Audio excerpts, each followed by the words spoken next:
On this episode of the Mamas con Ganas podcast, I'm interviewing Jessica Yañez, founder and host of the Wine and Chisme podcast. Welcome, Jessica, to our podcast. Oh, thank you, Valentina, for having me. How are you today? So this is going to be a very fun episode, Mamacita. First of all, because you cannot not have fun with wine and chisme. And we both have our little glass of wine here, don't we, Jessica? Yes, salud. Ready? Salud, salud por eso. So, Jessica, you are literally and officially the first podcaster that I'm interviewing on my podcast, which I can't even believe. Really? Yes, I can't believe it took me so long to interview the first Latina podcaster. You're gonna be the first of many, but you're very special because you are my first. I mean, I'm special anyways, in the best way possible. But yeah. Oh, absolutely. Oh, that's so exciting. Yes. So Jessica and I met because we both belong to the Latina Podcaster Network. And when I first saw her, I told her, when I first saw you, I said to myself, this girl has this energy. It's like you just want to be her friend immediately. She has this like energetic energy and she's happy. And I think it's because wine goes along with celebration, right? In a way. It's like, oh, yeah. We celebrate our life. And I lived in France for several years and wine is kind of like part of life, but it's part of that part of life where we celebrate. It's part of the daily life. Oh yeah, for sure. Daily life. So it goes along with celebration. And your love for wine, where did it come from? I'm dying to know how you got into wanting to podcast about wine in particular.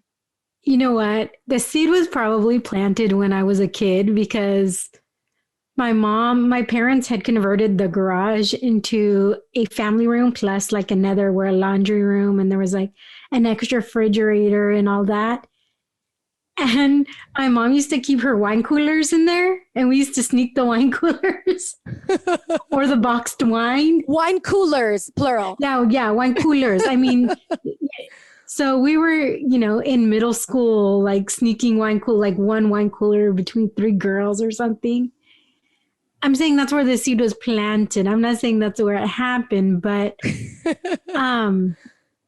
I believe, I wish I could tell you the exact point, but I do remember starting to drink wine more and I really enjoyed it. And I liked how I could savor each drink, how I could just take a drink and have conversations with people and not feel like I had to pound it. Like there's something that when you have a cocktail where you feel like you really have to drink it quickly versus savoring a glass of wine.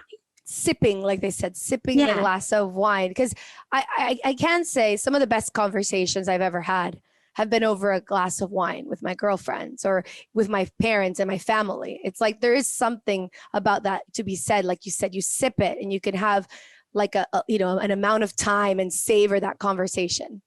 Yeah. And I think also with that, it's one of those things where it helps relax you without, you don't have to get drunk, right? Absolutely. You don't have to get, again, and I enjoy cocktails. Don't get me wrong. Definitely enjoy myself a cocktail. However, there's just I feel like it's just a whole different mindset when you're drinking wine versus like when I'm at a bar. If I'm at a bar, I'll have a cocktail. But if I'm having dinner, I'll either have maybe a martini, but most of the time I have a glass of wine because I can enjoy the whole experience. There's just something about wine and creating an experience that you don't get with cocktails. Absolutely. And tell my audience because I didn't get to ask you in the very beginning, where are you from, where you grew up, a little bit about your background as well. So I actually am from San Diego. I grew up in San Diego. I grew up in North County in a suburb. But I've kind of lived a little bit of everywhere. I lived for less than 2 years in Albuquerque and in New Mexico. And then we moved back to California. I lived for a year in Arizona. And then I lived my most significant time outside of California was living in Dallas, Texas. Oh, wow. And I lived in Dallas for 15 years. That's a long time. Yeah, 15 years is quite a bit of time. And it's definitely time to get not only the taste for that, but for that experience to really change you in ways that are profound. Yeah, I mean, I say that I grew up in California, but I became a grown-up in Dallas. because I was young. I was just short of my 22nd, I think 3 weeks short of my 22nd birthday when I moved. I moved there for 2 years. I moved back to California for a year, moved to Arizona for a year, and then moved back to Texas for another 13 years. So it wasn't 15 consecutive years, but it was still very significant. I mean, it was 13 consecutive years. It was a very significant time. And while I was there, I would always have wine and cheese parties. I'm a cheeseaholic, and there's this great cheese shop there. So I would Are you go. sure you're not French? You know what? I feel like maybe I should be, right? And I would go to this place, and then there's it's called Scardello's. That's a cheese shop. And then there's a little like New York style bodega. It's called Itzy's. That's in Dallas, in the DFW area. So I would go there to get my meats and crackers and bread and all of that. And I would just tell my friends, I'll take care of all the meat and charcuterie and all those little things. Everybody just bring their favorite wine. So it became just something I would do like every other month. I would start doing that. And so when I decided so it was just natural for the name of the podcast to be the Wine and Chisme podcast, because Chisme is a play on cheese, right? And Chisme on gossip. I love it. I love it. And, you know, I've landed in Texas. And now that you're saying it, like every time I'm hearing more and more about Texas, and I have to literally go and visit because I have Venezuelan family that now lives in Texas, but I've always landed there to go somewhere else, but I've actually never stayed in it. And people that have lived there or come from there, they love Texas. So I have to make it a point to visit and get to know Texas. I will say this. I never claimed to be a Texan. People are like, oh, you've been here 10 years. You're a Texan. I'm like, oh, hell no. I'm a California girl. Not only my California girl, I'm a San Diegan. Like I am very like, nah. And while I was there, I'm no joke. While I was there, I made it a point to never say y'all. Like I made it a point. Now that I'm not there, I'll say it sometimes. It doesn't matter anymore. But it was like, I was trying to make a point. No, I'm not Texan. But I actually convinced my best friend who I grew up in San Diego with to move there. And she moved and got married and has babies, and she's never leaving. But I always felt like it wasn't for me forever. And I'm not saying that I've closed the door on Texas. You know, I moved back to San Diego 2 years ago now, almost 2 years ago now. I was in Orange County for a little bit, but my heart has always been in San Diego. This is where I grew up. This is home. There's no place like home, right? There's no place like Wizard of Oz in there. And I'm not, and it's not to say that I would never move back or I'm never open to it. I just think I had a time that I was supposed to be there. Right now, I'm supposed to be here in San Diego. And when I moved back to San Diego, doors that I didn't know were going to be opened were opened for me. And that includes, you know, doors for the podcast. So it's a wonderful place. I have still a lot of friends there. I try to make it back every year. However, obviously 2020, that didn't happen. Yes, it's so sad for to like, not be able to visit our friends and mostly when you have friends that are far away, that are like really far away, where you actually need an airplane to go to, and even worse if they're outside the country. It makes the world all of a sudden last year feel so much bigger, right? We used to feel like the world was smaller. Oh yeah, for sure. I mean, I guess technically I could drive there because I drove from San Diego to Portland. And that's about a 20-hour drive, and it's only a few more hours to get to Dallas. So technically, if I wanted to, I know I could, you know, take an extended time there. But yeah, but I haven't. I enjoy it. It's interesting that you said you were doing like hosting wine and cheese, but now you get to do that for your podcast, and you get to host these virtual events.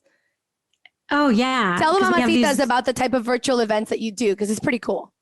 So it was crazy because initially when I decided to start the podcast, one of my dreams was to host a virtual wine tastings actually, I don't even know if it was necessarily virtual. I knew I wanted to host wine tastings because I started the podcast right before 3 weeks before the pandemic hit. Yeah, I started the podcast 3 weeks before we, went into lockdown. The first 3 episodes were dropped February 17th. And on February 20th, I had an in-person event at a launch party. So with that, that's what I was envisioning was going to continue to happen. I had live music. I had a cheese and charcuterie with crudité. I had wine. I had a photo booth. And I'm very, very fortunate because all of these people donated their services. That's amazing. So here I am envisioning, okay, this is what I want to do when I want to be able to take the wine and Chisme on tour. Like I was already thinking that from the very beginning. So when lockdown happened, I'm like, oh crap, what do we do now?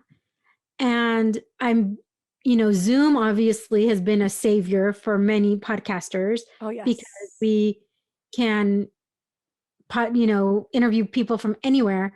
But I appreciate it because that's something I wanted to do anyways, right? I wanted to meet people I would have never met otherwise.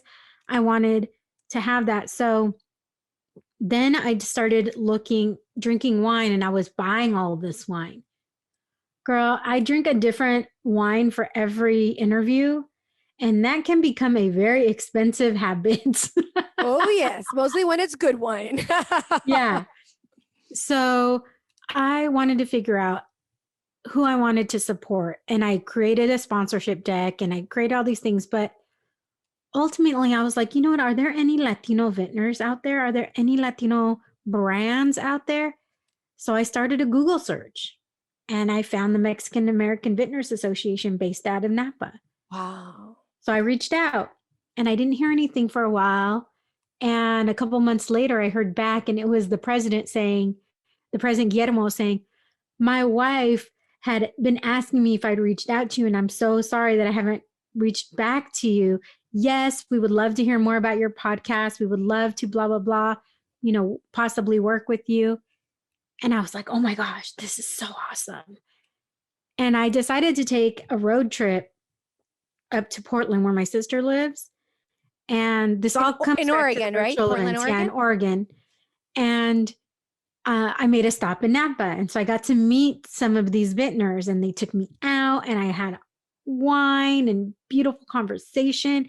They're so awesome. Like these winemakers are amazing. So I was like, I want to do a virtual wine tasting. And they're like, let's do it. We're down. So they had to go through harvest, which ends in October. So November, we started these virtual wine tastings. We started with 4 in November because I wasn't sure how often they were going to happen. I was thinking a couple times a year. So let's do like maybe every 6 months, we'll do like 4 vintners, right? So we did 4. And then people were like, are we going to do one for December? Okay. So I reached out. So the 4 that we did in November, let me kind of go back, were Herencia del Valle, Ondrama Cellars, Llamas Family Wines, and Aldina Vineyards. Those are the 4 that we did, all Latino brands, all Latino-owned brands. And then I decided, you know what? If we're going to continue these virtual wine tastings, I'm going to make sure that they're very focused on Latino brands. Because oftentimes when people think of Latinos and they think of, our place in the farming industry, and grape growing is farming, right?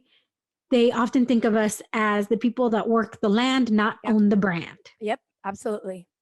And even our own people, like I wasn't even sure are there Latino winemakers? That I even looked it up.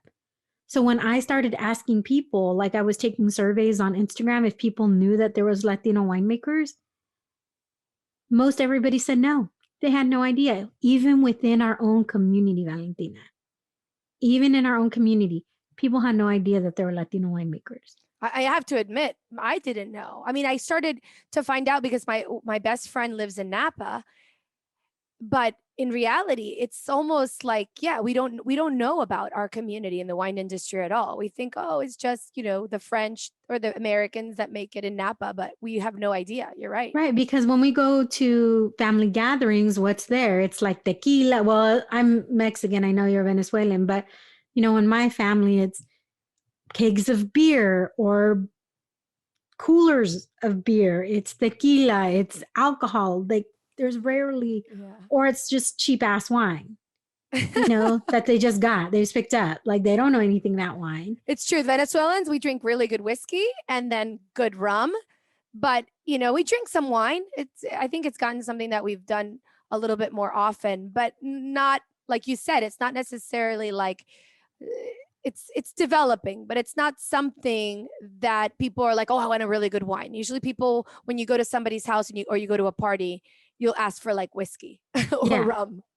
Yeah. So I was just, when people were telling me that, I was so excited because these stories, the cool thing is when we do these virtual wine tastings, we get the owners of the wineries to come on. So it's not somebody who just works for the winery and who comes on, which you would normally get if you go for a tasting. No, we're getting the owners and they're telling us their stories and they're telling us their family history. And they're telling us why they did it. And these stories are so touching and so amazing. And so when that ended, people were like, are we going to do one for December?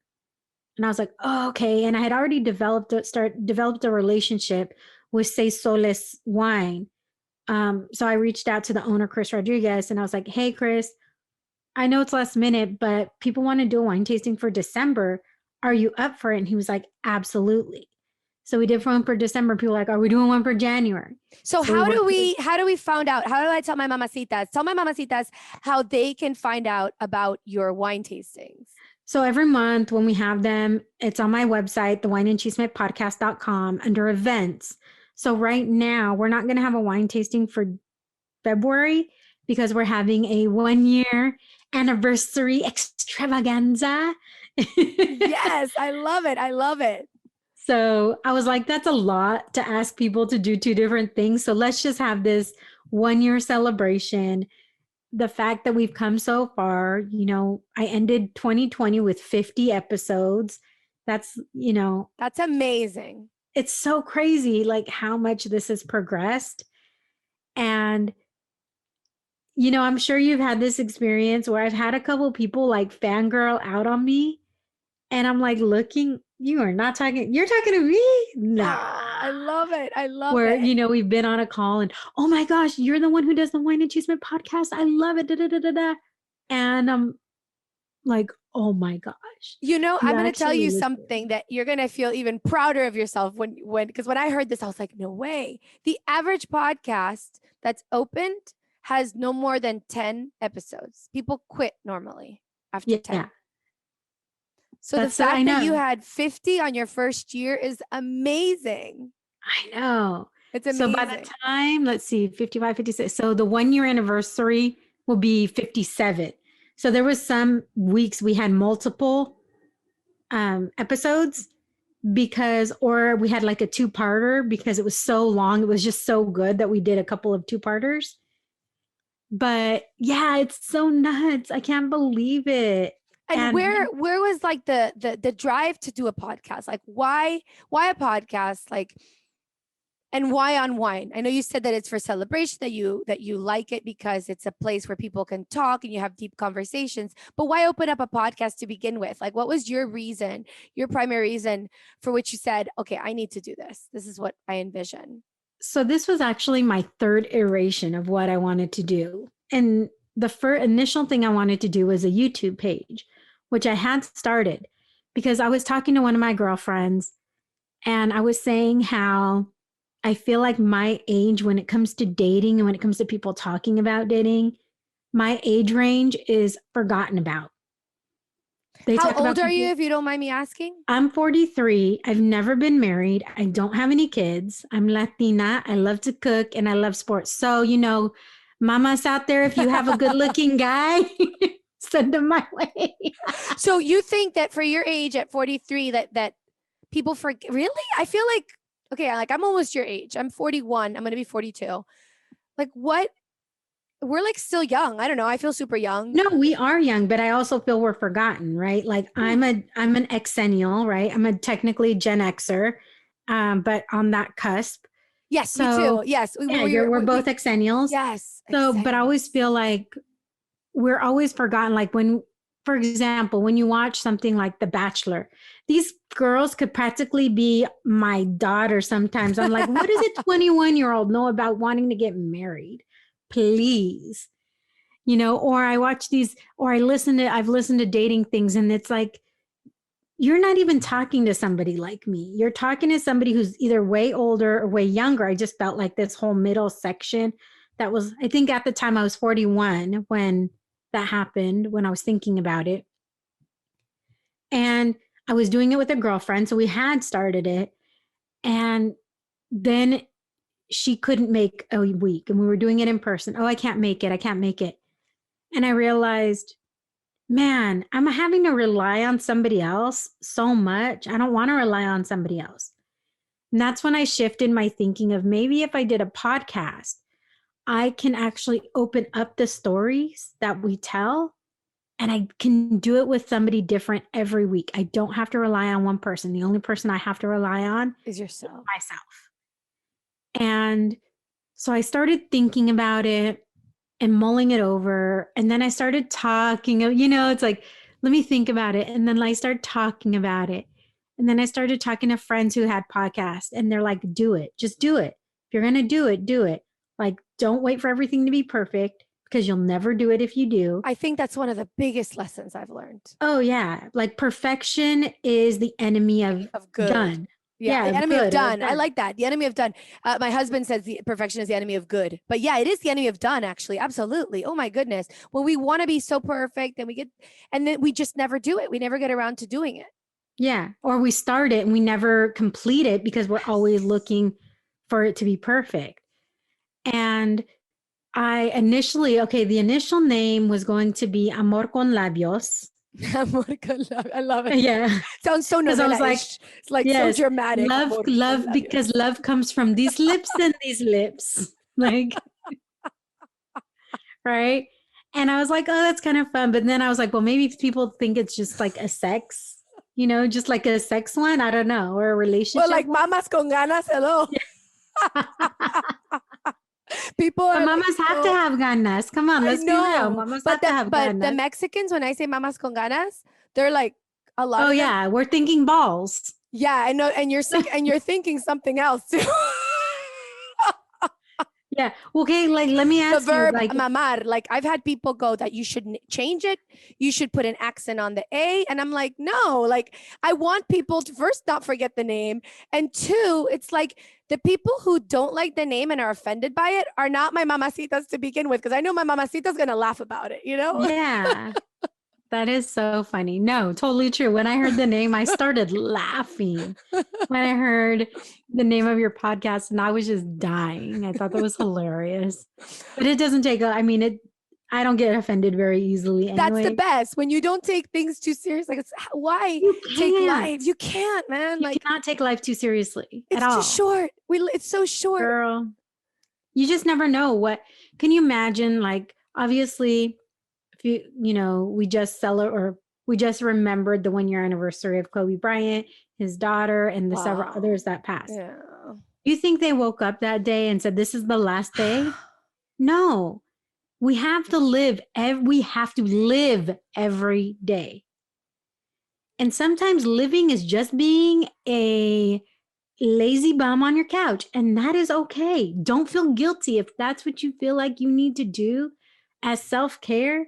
Then that's okay. And I think the more guilt we feel and we attach to sometimes the rest that we need or the fun that we need, the less likely we are to actually then be go-getters when we actually need it, because we've exhausted ourselves to the point where we guilt ourselves out of like all the pleasures that there are, that then we don't have no energy to then go after and do the work, man, because we're just exhausted. We're depleted.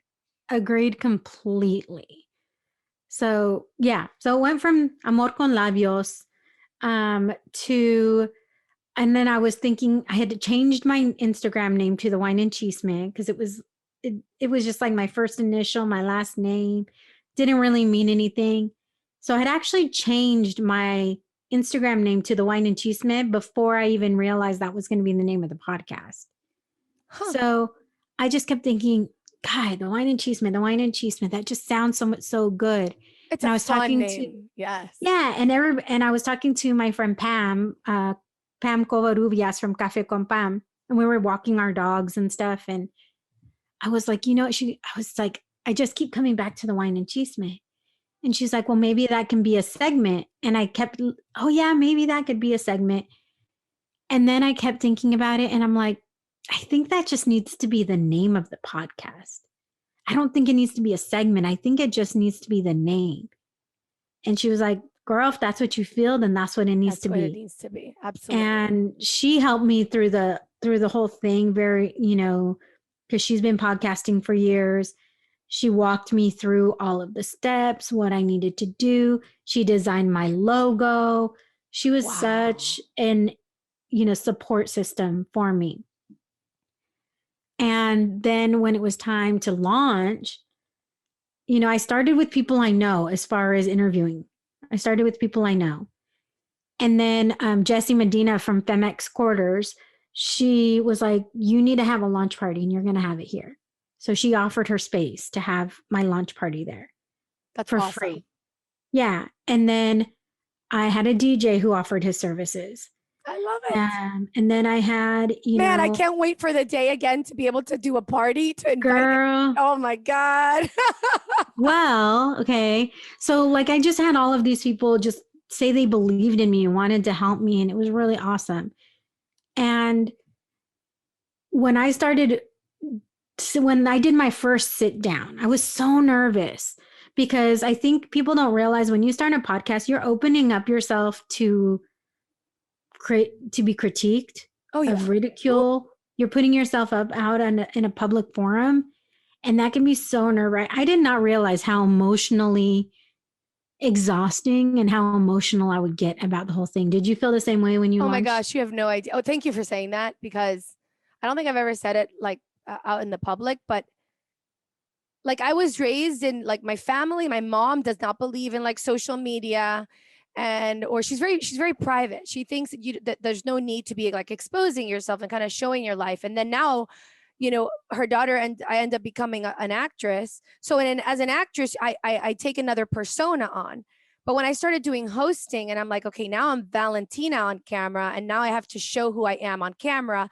And then I decide to do a podcast and I'm going to be talking about my opinions, which sometimes, with your opinions, you sort of like to harness them and not share them. Because like you said, you're afraid of being criticized, and getting past that hurdle of like putting myself out there I'm still literally sometimes I record things and I'm like, oh, should I really put it out there? And I have to like force myself, because there's a part of me that wants to hold on to my privacy, but I'm like, wait a minute, I know that's not why I'm here. I'm here to, to shed light on a couple things and to, yes, sometimes be controversial and talk about things that make people uncomfortable and get people talking, and sometimes push the boundaries. Like when I bring up, things like machismo in our culture, or or sexuality in the Latino community, it can be things that are nerve-wracking to talk about. And, totally. There's things that I want to share that I have to think of who else it affects, right? Oh, absolutely. Like my family, because there's things that I want to share that I think a lot of people could relate to, but I also know that my family would be really hurt if I talked about it. Yes. And so absolutely. And we have to also consider their privacy, Yeah, they didn't sign up for that. Like I talk about them in generalities. Yes. But they didn't sign up to be part of what I am putting out in public. So, I respect that, even though there's certain things that I want to share. So when I started telling people the name and started testing it out, everybody was like, oh my gosh, that's so you. Even my parents were like, oh my gosh, that is so you. Because I've always been that kid who a new kid comes to school and I'm like, hi, I'm Jessica. How are you? Tell me your story. So nothing has really changed. I'm just now doing it with wine and recording it. Like I love this is it. basically who I've been my entire life. I just found the format of where I get to share other people's stories. So I was literally born for this. I think it's like you have me thinking of like the inner child when when I think it's magical when we're able to bring that inner child, that like little Jessica, like you said, and then you have it and you manifest it in your career, and then you're just like, yeah, this is always who I've been, but now I'm actually showing it to the world, and bringing that inner child to your adulthood, because I feel like a lot of times people lose their fun and their connection with the their authentic self, that little child of theirs that wants to play, wants to have fun. Yeah. And I don't think look, first of all, I'm a Scorpio, I'm Latina, I have a big personality, and I can't hide that, right? You could talk to people that have known me since elementary school, and I'm still the same person. Mm-hmm. They're not like, oh my gosh, Jessica's really changed. Oh my God.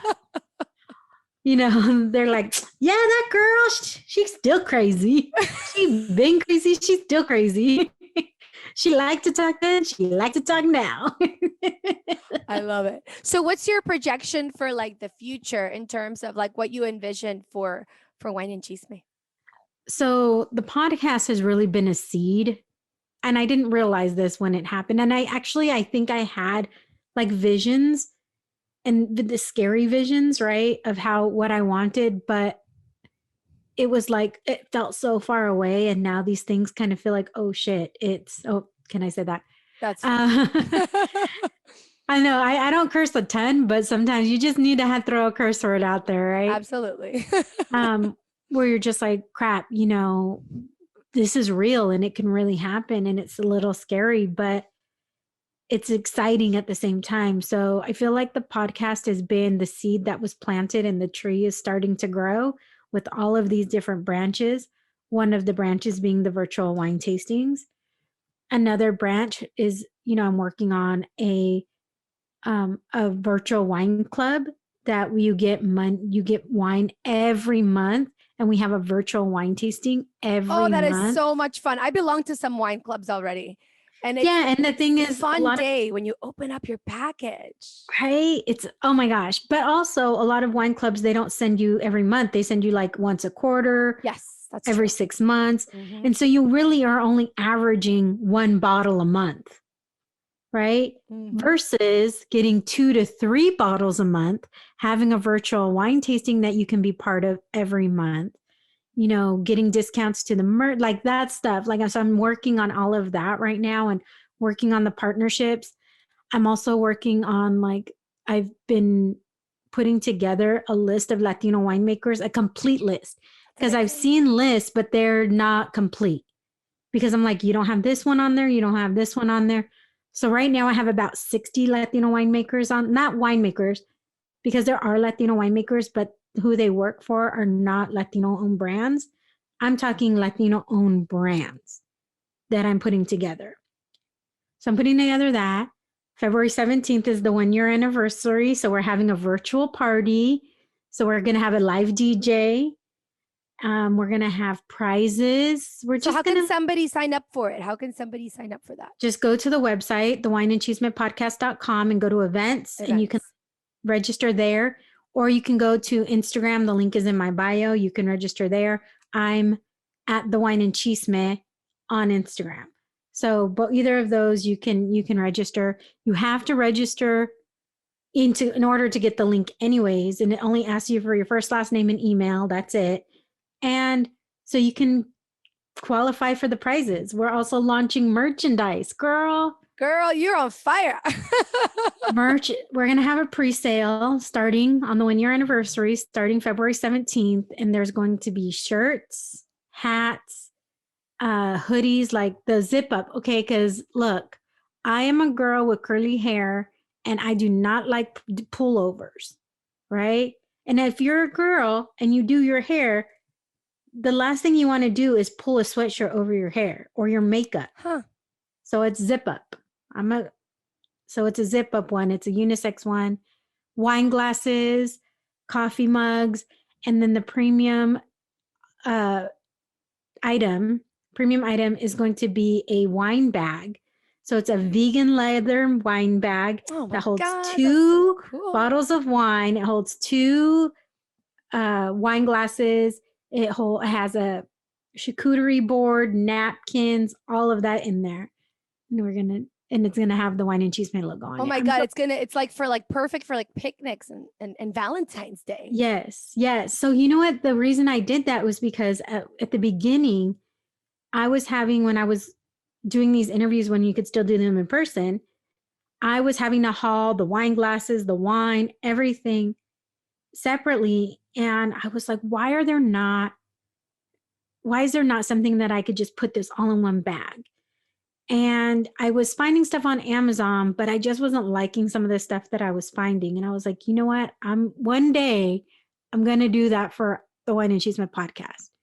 I'm going to have it because then I can put my wine in there. I can do all of that. And it's freaking awesome. I'm so excited.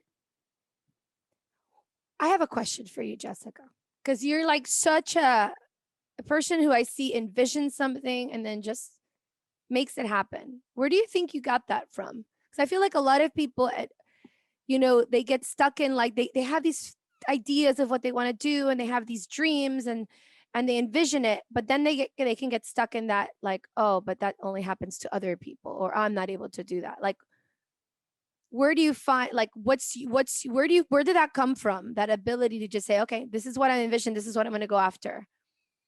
You know what? I think I've always kind of been that kid where when I really wanted something, I just did it regardless of what people said. But if I really didn't want to do something, or if I was half-ass about it, then I didn't care. Does that make sense? Oh, absolutely. I was one of those kids where it was like kind of all or nothing. And believe me, there was times where it was nothing. I'm not going to lie. I'm not going to be like, yeah, I was always this driven kid. No, I wasn't. I was lazy. I was in sports. I call myself a girly tomboy to this day because I like to get dressed up, but I don't mind like getting sweaty and dirty and looking on, like that doesn't bother me. I was like that too. I was a girly tomboy. I loved getting dressed up and pretty, but like normally during the week you would see me outside, playing outside, getting all dirty, coming back. Yeah, and totally. Really needing a shower. Yeah, oh my gosh, totally. So, I mean, I was like a cheerleader and I was a catcher and catcher at third base in softball. Like, there you go. I was definitely those things. But like I said, if it was something that I was just kind of like about, then I wouldn't give my all. But if it was something that I really wanted, like when I really wanted to play softball, I started late. I started in 5th grade playing softball. That's late. And my mom was like, are you sure? And I'm like, no, I want to do it. I want to do it. I would bug and bug and bug and bug. And I don't think I ever thought about this literally until now. And when I really wanted to do something, I would like harass my parents until they would let me do it. Because they knew I wasn't going to shut up. That's so interesting. I was like that too. I was relentless. But it's interesting. I wonder if it's like that. When we really want something, when we really have las ganas to do something, then that's what we really go after. And then we're just like, and then it seems like we almost don't see anything on the sidelines. We just see that one thing that we want. Yeah, because I mean, I could have easily given up after the YouTube channel. I could have just said, oh, never mind, this isn't going to happen. But instead, I was like, there was just something that I knew I wasn't satisfied in anything that I was doing with work. Work is cool. It's easy. It's cool. Like, but I wasn't like, I always felt like there was something more and I just didn't know what it was, to be perfectly honest. I felt like that for a really long time because I felt like so many people found their purpose and found what they wanted to do. And here I am, in my 30s and early 40s, not knowing, like feeling like, am I being left behind? What is there for me? And I've always been a good connector. I've always been good with people. And I've always, had that where people want to tell me, share everything with me. And I get that from my mom for sure. But I didn't know what it was going to look like or how I would really use that. And I think I knew about podcasting and I knew about podcasts, but I never looked into it until I met people. And that's why I say, like, being in San Diego now, it was really meant for me to be here at this time, because I actually met Pam at a Latinas Who Brunch event in San Diego, the very first one in San Diego, before I had moved down to San Diego. I was still living in Orange County. And she walks in and sits down, and our end of the table, we were very lively, but there was something about her. And she sat down and I was very drawn to her. And I was like, I need to know who she is. And I had no idea who she was. Like, I knew her name was Pam because she introduced herself. I had no idea she had a podcast. I had no idea like how successful her podcast is. None of these things I had any clue. And then when we sat down, it's funny because she when she first meets somebody, she's very careful about who she spends her time with and who she lets into her life. So she spends like, okay, I have this time to this time, and then that's it. So we met, but I wasn't asking her for anything. I was asking her about her because, again, I'm just genuinely very interested in people. So getting to know her and becoming friends with her, and then starting to talk to her about doing a podcast. And she was the one who's like, do it. Like, you got to do it. If that's what you feel like you need to do, girl, just do it. And the more I sat with that and the more encouragement I got, the more like I felt confident in my choice. And it was just, I'm just natural in speaking with people. It's interesting because for people listening that might think to themselves, okay, it's very interesting. Podcasting is Jessica's thing, but I still don't know what my thing is. I think what you're saying right now in terms of like looking for it, like seeking it, finding it, talking, and like don't give up, even if you haven't come to the point where you found that thing that's yours.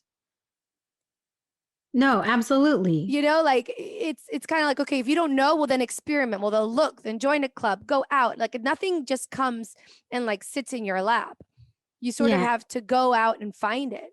And right now it might not be as easy to go out because of the situation that we're in, but that's when there's so many virtual absolutely, there's so many things ways online to connect. that you can do. Yes. Yeah. And now there's like things with everything. I mean, if you are like, oh, I wonder if knitting would be something interesting, you can join a knitting club online, or, you know, there's so many things that you can do that can spark your curiosity. And sometimes you don't even know if you like something or not until you actually try it.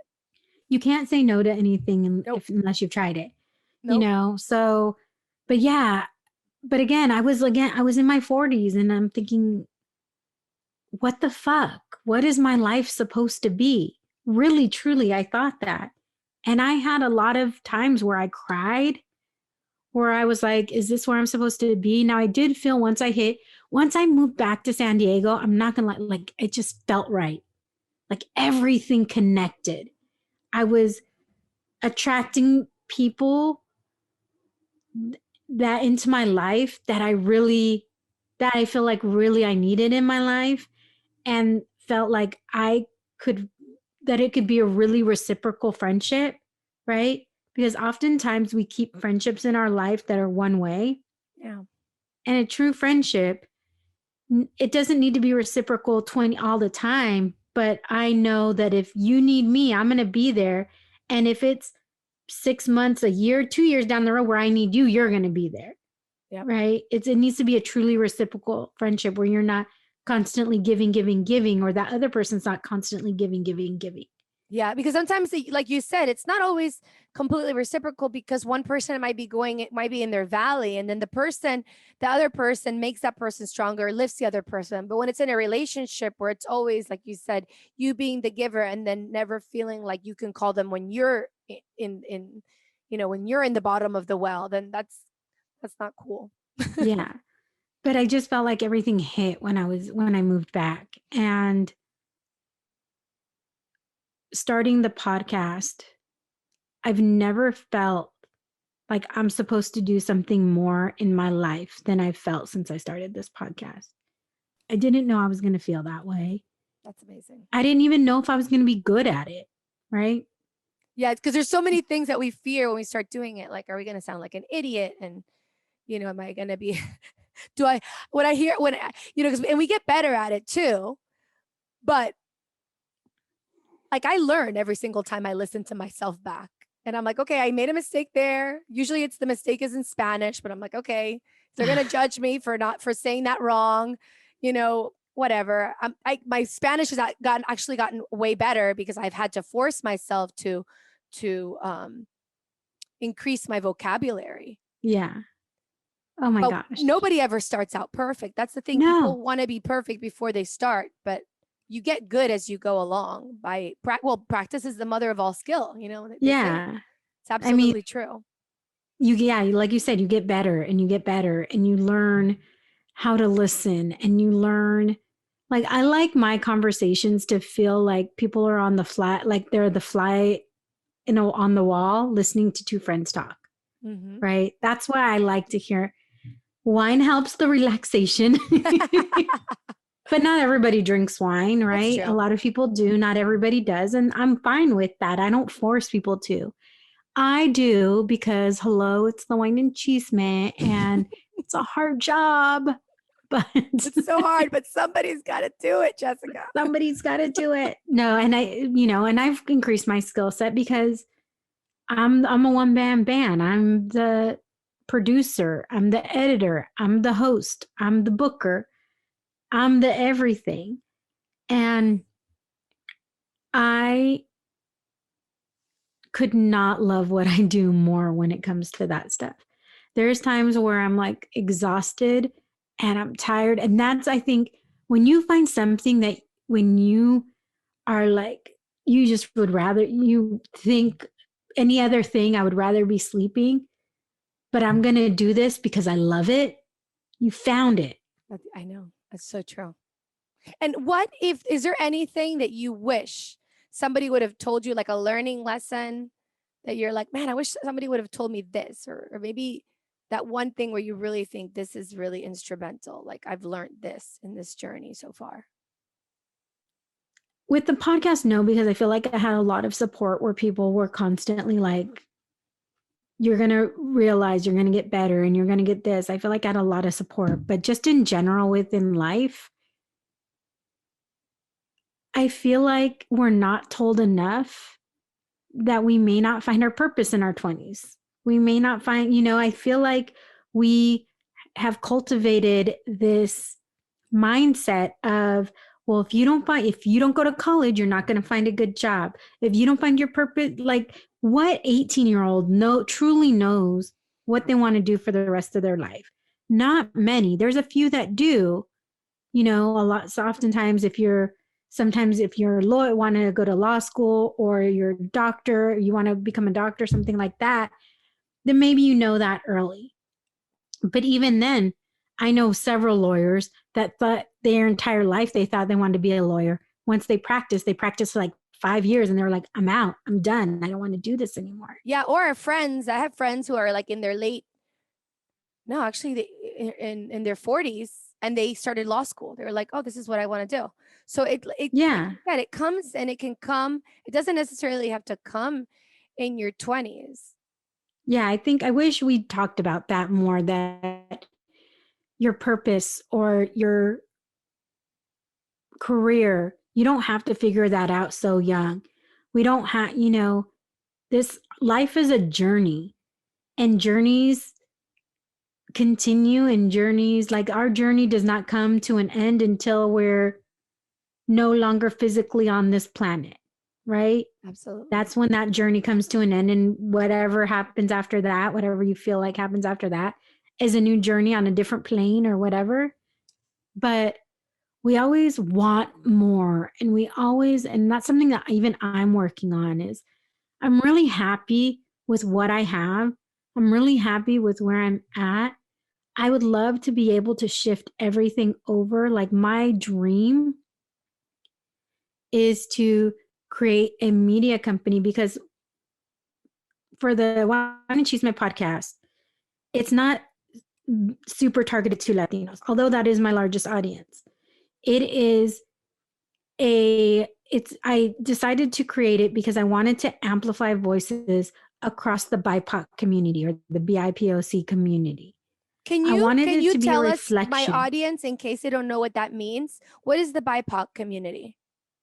It's Black, Indigenous, and people of color. So I wanted it to be a reflection of who my friends are, right? I have Black friends, I have Asian friends, I have Latino friends, I have Indigenous friends. I wanted it to be a reflection of who my friends are. And I really keep it within that. I've had opportunities where somebody has said, we want to sponsor your podcast and we would like this person to be interviewed.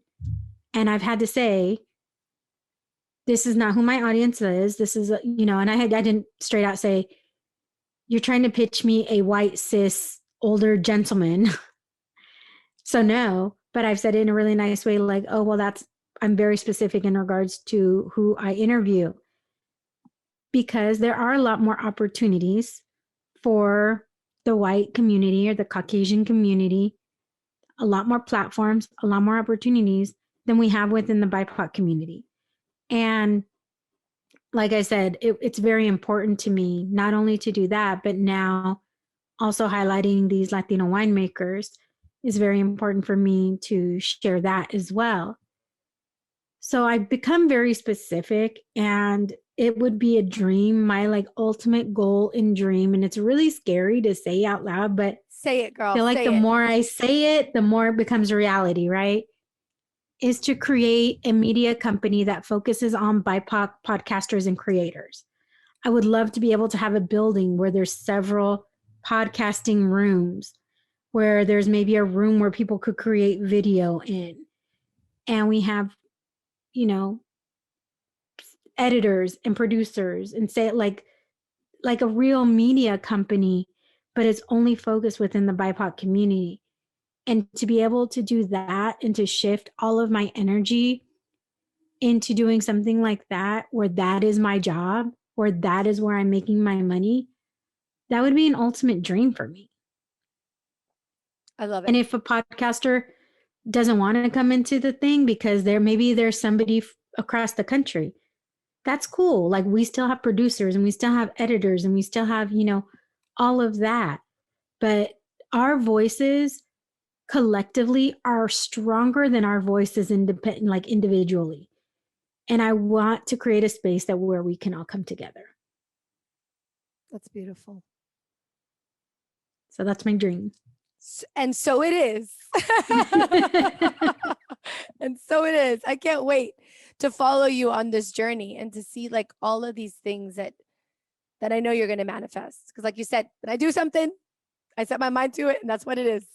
It's like I said, I think when you feel like when there's something nagging at you and you're like, I just have to do it, we oftentimes talk ourselves out of it. Like, oh, like you said, oh, well, they did it.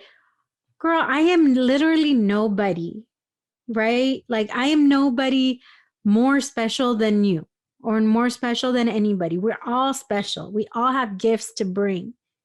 We just have to figure out what our gift is. I have a gift of gab. Like, let's be real. I have a gift of gab. And, as most podcasters do, right? We have a gift to be able to talk. So that's what we do. And when you find that, I think, and you don't have to, it can hit you at any time. I love that. It's funny because I don't know if it happened to you when you turned 40, but when I turned 40, it was like, oh, does that mean like the dreams that I had for myself are like gone? Like, I didn't get to where I wanted to be. And so that I'm not going to be able to like realize all these things. So I started looking up. I remember going on Google and looking up like actors who became famous at like 50s and 60s. Morgan Freeman, he was in his 50s. Oh yeah. And I kept going higher and higher in age. And it's interesting because I do think that there is a shift happening, because we see now at least older women in like ads. Like, I love it in Vogue magazine when they feature women that are like older than me, because it always has me looking forward to that age, whether they're 70 or 60 or or 90, I'm like, oh, it's really cool. Like before, the only people that were ever featured were in their 20s. Well, we passed our 20s like pretty freaking quickly. So it's always good to have role models. I always, 20s, can we just say the 20s are not the prime of your life? No. The 20s are the shit show time of your life. And the funny thing is we don't even realize just how, I feel like we become more secure as women. At least it happened for me. Like, and I was talking about this the other day when I was filming another episode about how to feel sexy, is that I look back on my 20s, I'm like, conchale, I was like beautiful, but I didn't realize it. Like it's like you start embracing, and even though you're not the same as you used to, you're just like, I don't know. For me, it's like I love myself more now, and I thank God, and I hope it continues to happen. And I always have these role models of like older women who that's what they, transmit, the love for their age and where they're at, and how they're like kicking ass at like 90 years old. So let me tell you what I got today, and it was, or yesterday. Can't remember if it was yesterday or today. I think it was yesterday. Let me read this to you. I got this message from somebody on Instagram who I've never met, who I don't know, but she sent me an Instagram message. And she said, "Hola, my name is blank, and I just want to say I'm really loving the podcast. I've listened to the one with Veronica Torres Hasley and the one that featured only you. It really resonated with me being single myself. Single and no children, I might add. As I get older, I sometimes find myself somewhat isolated because I don't have, quote unquote, a family of my own. Anyways, keep up the good work and I will certainly spread the word."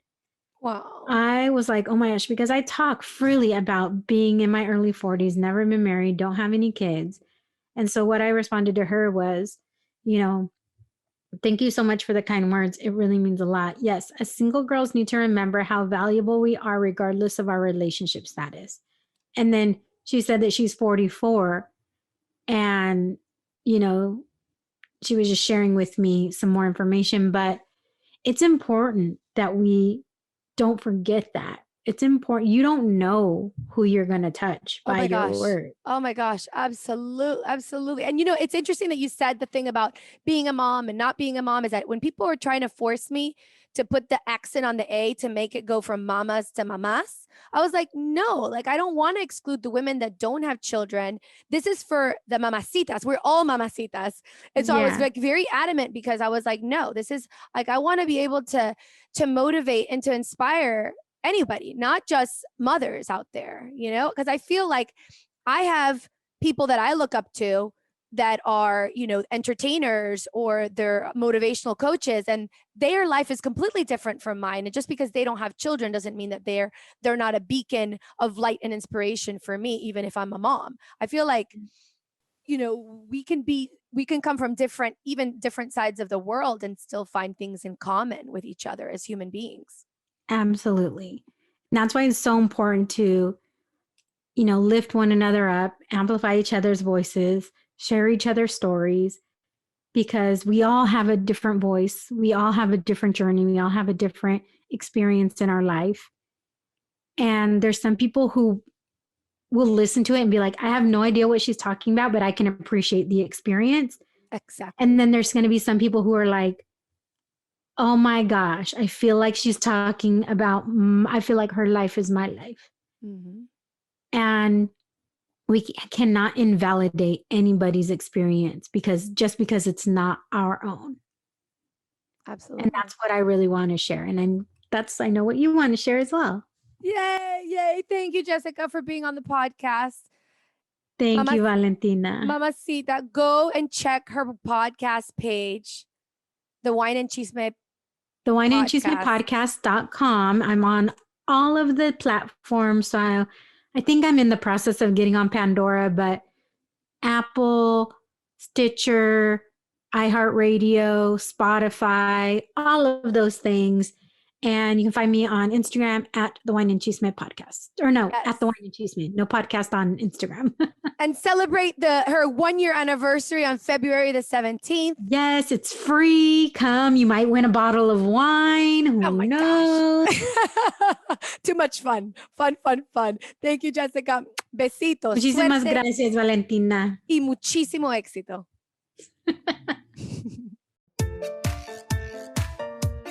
Hey, it's Valentina. Espero te gustó este episodio de nuestro podcast. If you liked it, or if any of our content has inspired you in any way, I'd be ever so grateful if you showed some amorcito by reviewing us on iTunes or wherever you listen to us.